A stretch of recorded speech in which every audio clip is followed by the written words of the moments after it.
Assalamualaikum warahmatullahi wabarakatuh. Alhamdulillahirabbil alamin wassalatu wassalamu ala asrofil anbiya'i wal mursalin sayyidina wa maulana Muhammadin amma ba'du. Rabbis shrah li sadri wa yassir li amri wa hlul 'uqdatam min lisani yafqahu qawli. Alhamdulillahirabbil alamin. Teman-teman sekalian, selamat berjumpa kembali di channel saya di Wawan Dedi Family. Gimana kabarnya teman-teman sekalian? Mudah-mudahan teman-teman sekalian ada dalam lindungan Allah Subhanahu wa Ta'ala.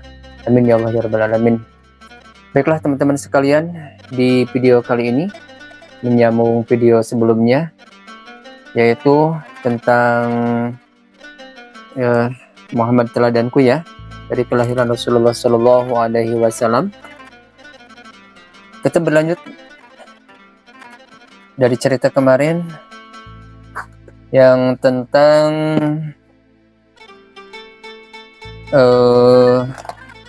kalau nggak salah ya, yaitu tentang Nabi Ibrahim berangkat ke Mekah, dan Nabi Ibrahim disebut dengan Abul Anbiya, yaitu Abul Anbiya itu bapaknya para nabi. Nah, di video kali ini teman-teman sekalian, kan yang kemarin ditanya apa yang terjadi pada Bunda Hajar dan Ismail di tempat baru. Jadi waktu Bunda Hajar dan Nabi Ismail itu dibawa ke tempat yang jauh, yaitu sebuah tempat sunyi tak berpenghuni di tengah gurun yang tandus dan gersang. Nah, jadi apa yang terjadi pada Bunda Hajar dan Ismail di tempat baru itu?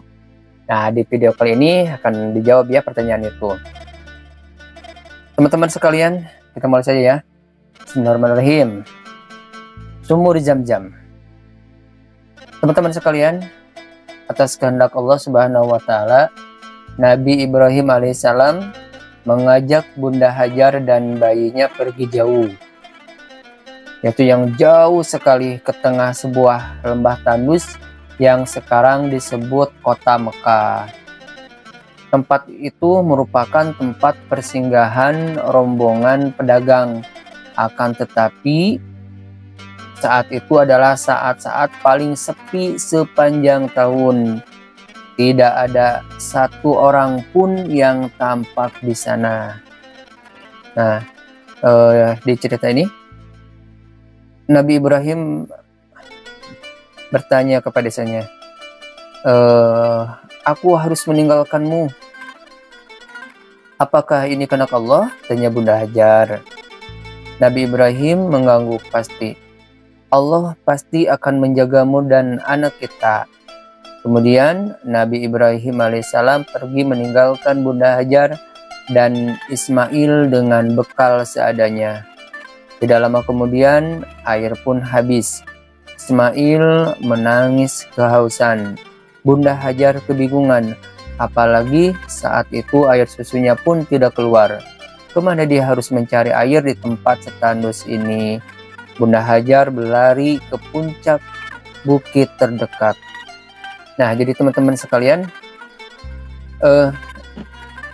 Nabi Ibrahim meninggalkan istri dan anaknya, anak yang dinanti-nantikan yaitu Nabi Ismail, dan itu atas perintah Allah. Jadi di padang tandus itu di kota Mekah udah gurun pasir ya, tandus. Nah, Nabi Ibrahim dia membawa bekal seadanya, dan ini Bunda Hajar dan Nabi Ismail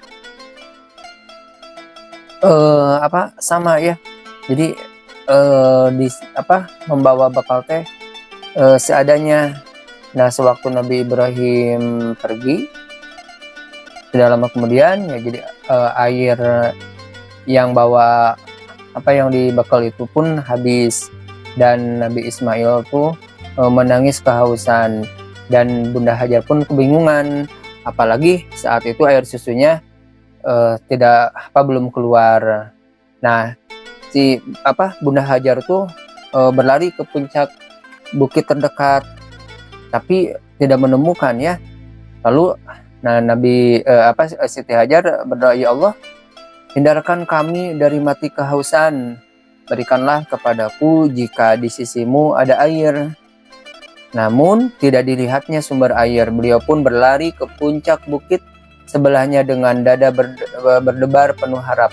Akan tetapi tidak juga terlihat air, hanya pasir dan pasir di mana-mana. Nah, teman-teman sekalian, Bunda Hajar berlari bolak-balik antara Bukit Sofa dan Marwah. Perjuangan Bunda Hajar itu diabadikan Allah Subhanahu wa Ta'ala dalam salah satu rukun haji atau umroh ya. Tujuan rukun haji dan umroh yaitu sa'i. Dalam melakukan sa'i, para jamaah berlari-lari kecil antara Sofa dan Marwah sebanyak 7 kali.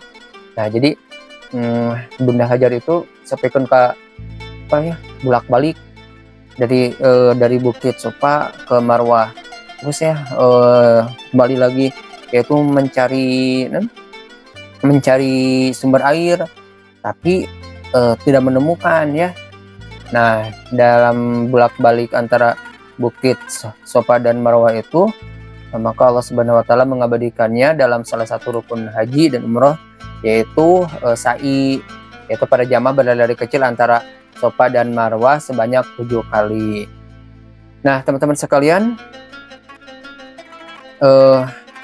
Bunda Hajar sedih. Anakku, Bunda Hajar sedih. Paling lama esok dia dan bayinya akan mati kehausan. Akan tetapi, teman-teman sekalian, Allah Maha Kuasa. Ketika Nabi Ismail menendang-nendang pasir sambil menangis, keluarlah mata air yang terus dan terus memancar. Nama mata air itu adalah Zam-Zam. Berkat pertolongan Allah Subhanahu wa Ta'ala, Bunda Hajar dan bayinya dapat selamat. Tidak lama kemudian, datanglah kafilah dagang karena ada sumur Zam-Zam. Mereka bisa menetap. Ketika Nabi Ibrahim AS datang menengok, tempat itu sudah menjadi pemukiman. Alangkah bahagianya Nabi Ibrahim AS melihat Nabi Ismail telah tumbuh menjadi anak yang soleh. Akan tetapi, kemudian Allah Subhanahu wa Ta'ala memerintahkan Nabi Ibrahim AS melakukan hal yang amat berat. Nah, teman-teman, apakah perintah itu yang diperintahkan Allah kepada Nabi Ibrahim dan Nabi Ismail?